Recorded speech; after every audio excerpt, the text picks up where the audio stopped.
canogaJE here. As promised, I'm going to walk you through the build of the D.I.Y calcium reactor. Here's my parts. There's everything we're going to need. Here's the lid. How do we make this into a calcium reactor? Well, we start with this.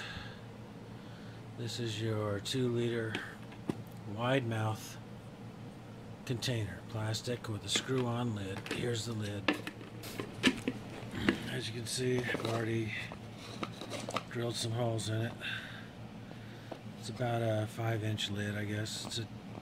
This is an old container for denitrate.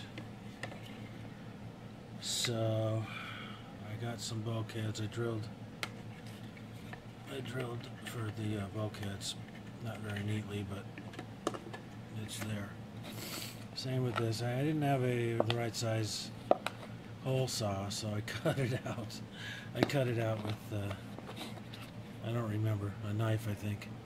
I drilled some holes. This is going to be where our return line exits. You drill your return line smaller than the tubing, and it forms a seal around the tubing, like so. And you push it. You want to push it in a little further.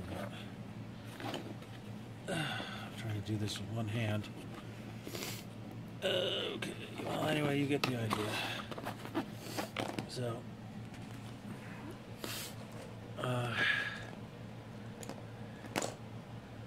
Let's get to work on the main body of the reactor.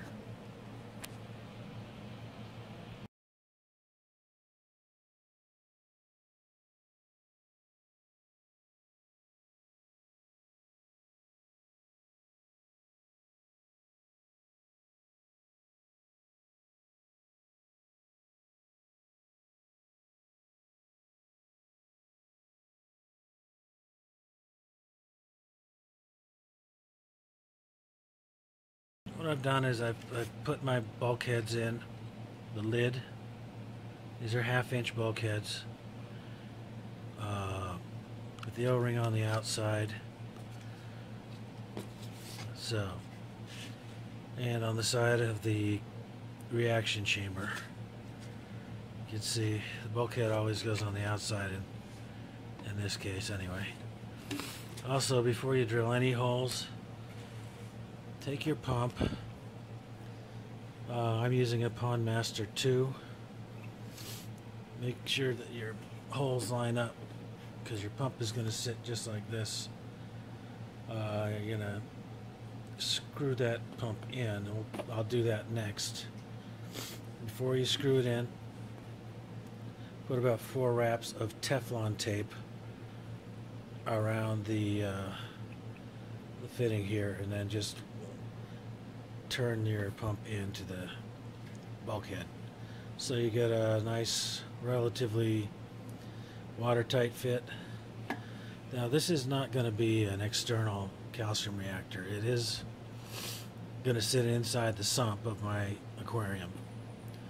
So it can leak a little bit, but you want to minimize the leaks as much as possible.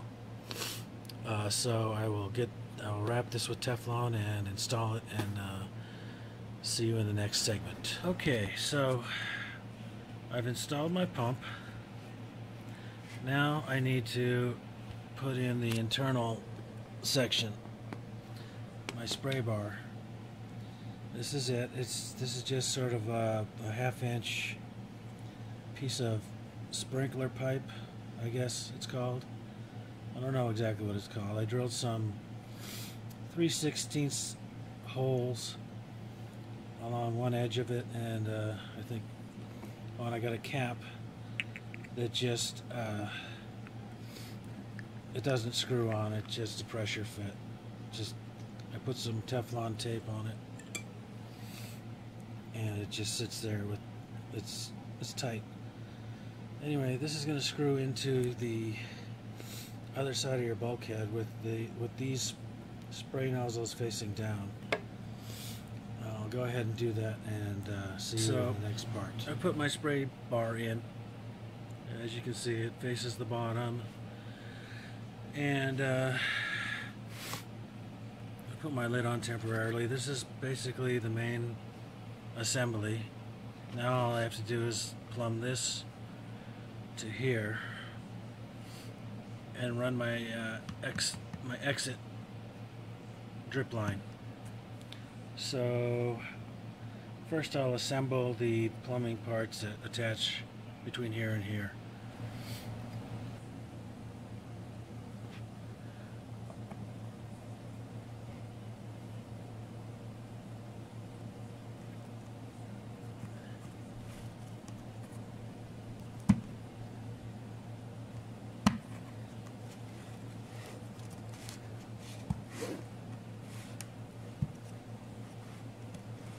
Okay, here's our valve assembly. It's going to go vertically. It's going to connect up with this, go down. Anyway, valve assembly.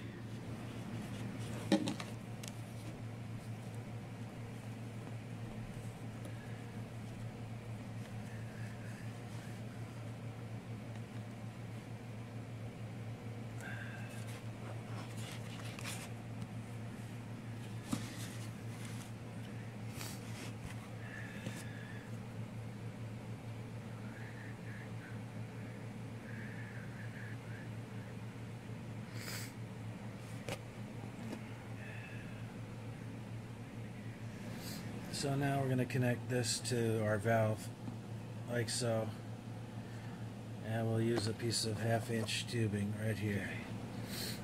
So we've got our valve assembly in place, except I didn't Teflon this. I'll have to take that off and Teflon it.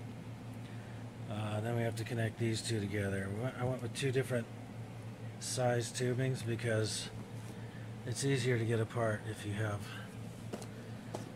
What I do is I put a small diameter tubing inside the larger and I clamp it,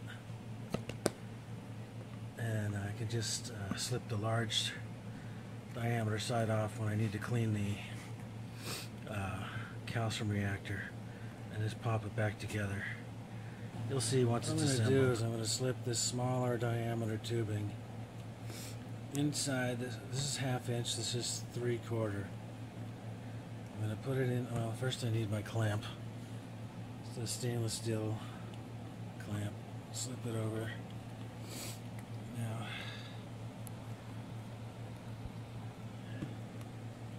just shove it in there. Alright, till it bottoms out. Actually, it's what you want to do is you want to put your stainless steel clamp, get it ready on your 3/4 tubing, and then you just cram that 1/2-inch tubing inside the 3/4, like so. Oops, like so, till they're together, you know, pretty good. And then you slide this here clamp, tighten it down over the small end so that the 3/4 inch tubing clamps around the 1/2-inch tubing. You'll see why I did this in a minute. What I did is I put my 1/2-inch tubing inside the 3/4.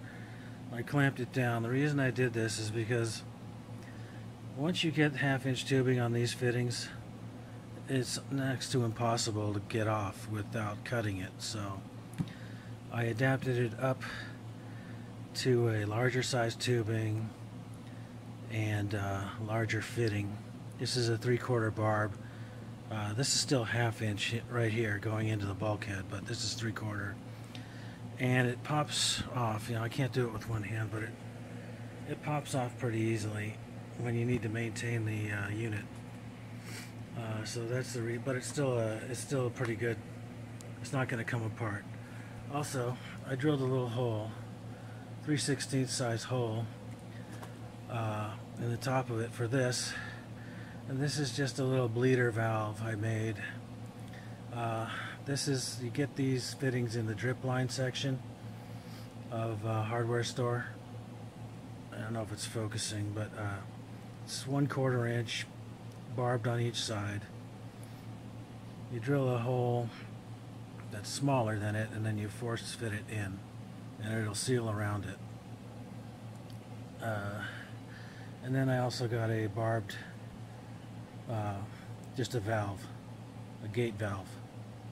Same, you'll find it in the same area, the drip irrigation section, Home Depot. I don't know why my camera's not focusing, but you get the idea.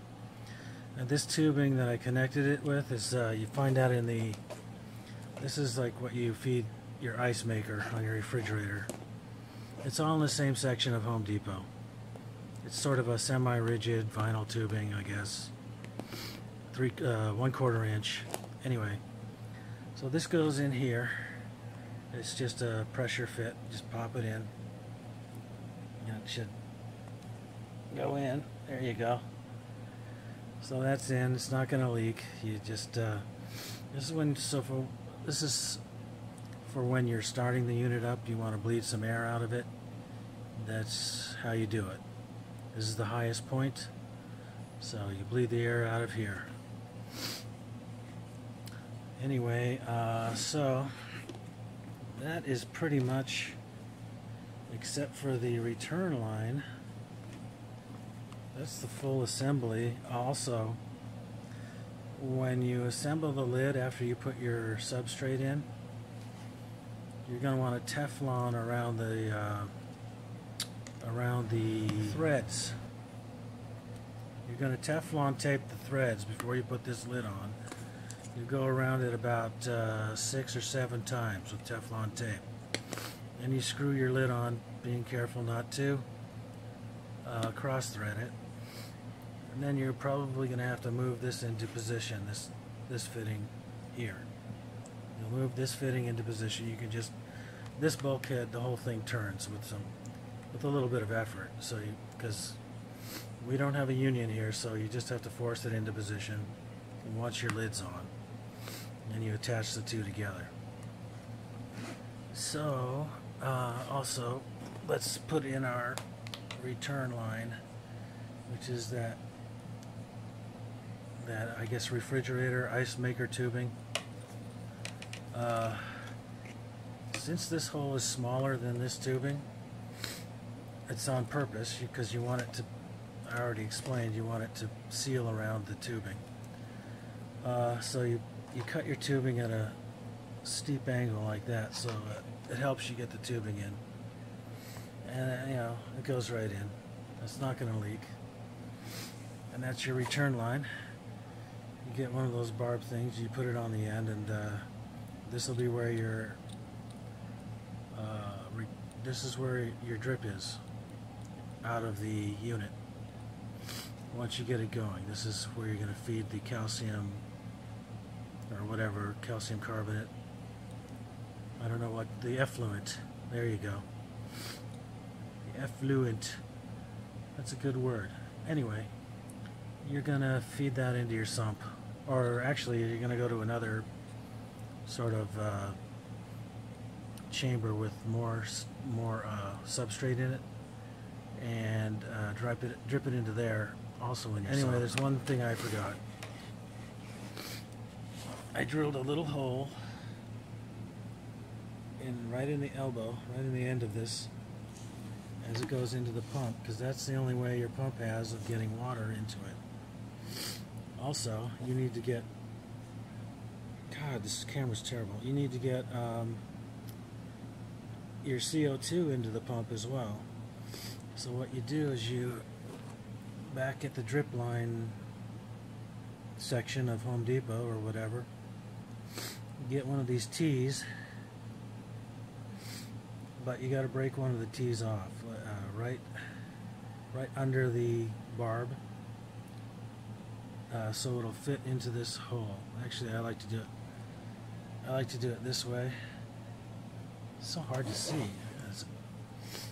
So it's going to go into this guy right here, just like that.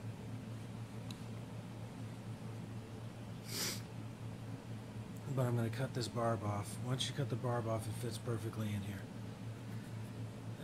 Anyway, I'll do that. And so I finished the assembly of the main body of the reactor. I put my airline tubing in, or my drip line. Anyway, this is how we get water and CO2 into the reactor. This T right here, it's barbed. I drilled a hole right here at the end of this elbow, which feeds into the pump.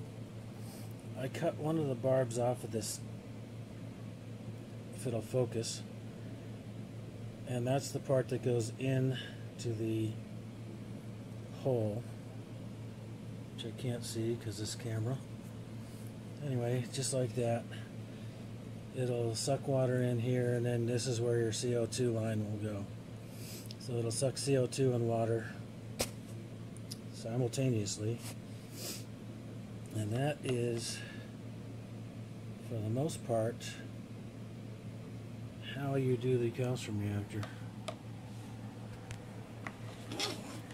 Next, I'll fill it with oyster shells, which is the media that I choose to use. Or medium, I don't know. It's the stuff I use. And then I'll show you the carbon dioxide setup.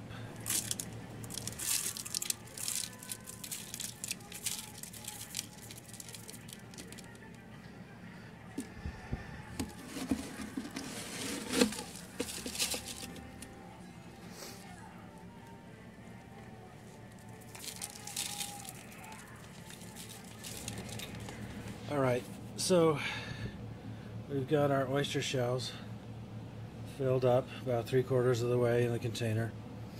We've got about 8 wraps of Teflon tape around the threads of the lid. So it's time to put our lid on. We still have to modify the lid by putting some sort of screen around the inside of the lid, the bulkhead. So what I did is I got this scrubbing pad and a rubber band. I don't have any zip ties, or I'd use a zip tie, but what I'm going to do is I'm going to fasten the open end of this around the opening of this, and that'll be my screen. It won't let any particles in. So I'll be right back and show you the result of that.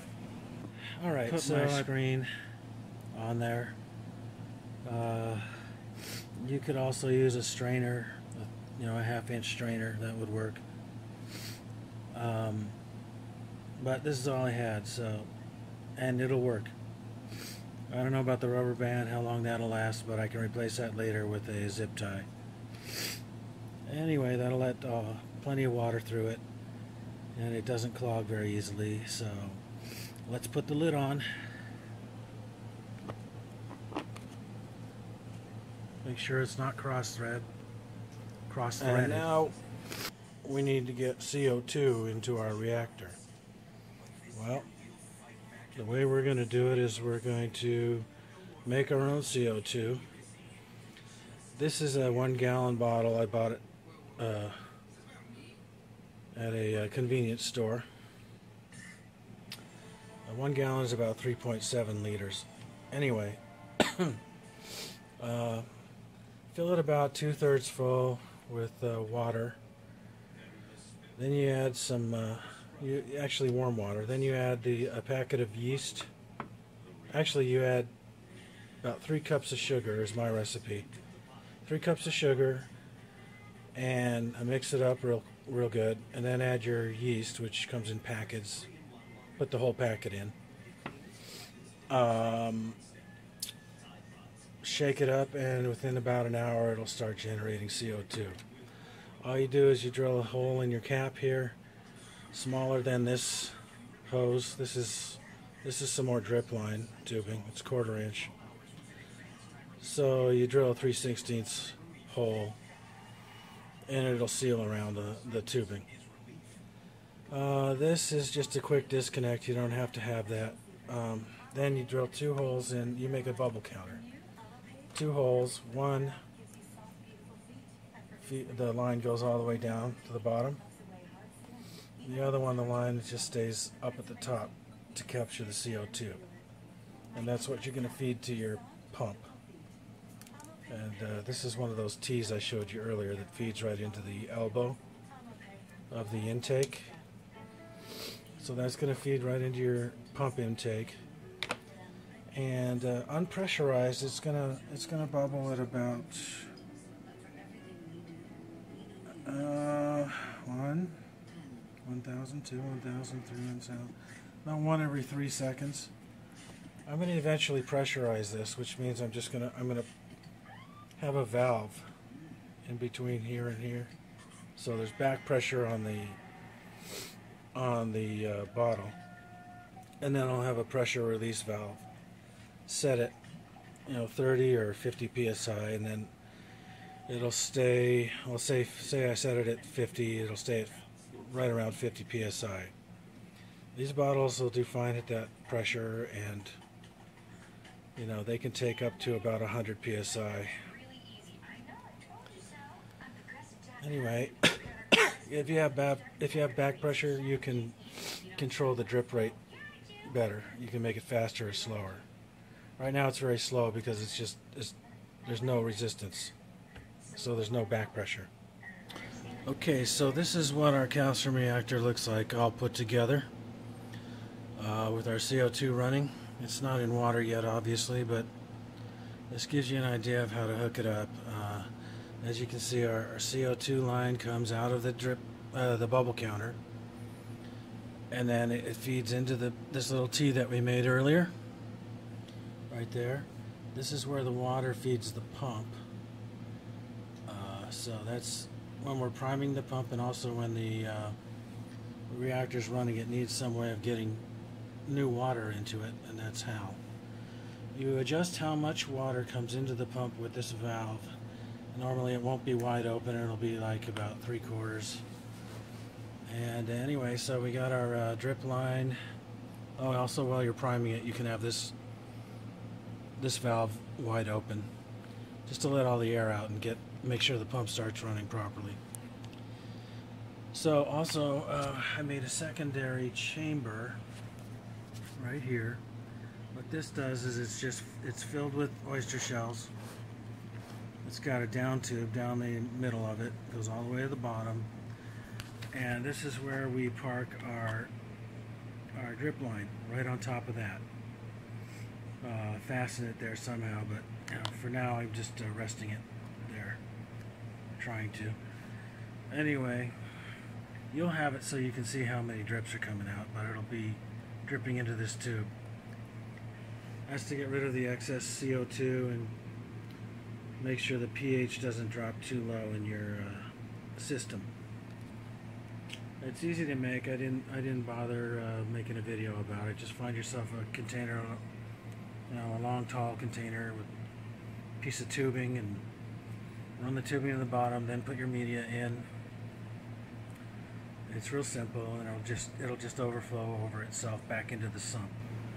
All of this stuff is going into a sump. It's not an external reactor. Well, this is external. This will all be external. Anyway, this will sit outside the sump, and same as the bubble counter. And then this will feed into the sump. This will sit. I've got to find room for it, but yeah, I mean, this thing's pretty bulky, so there it is. Next time you see it, it'll be running on my reef tank, and I'll see you then.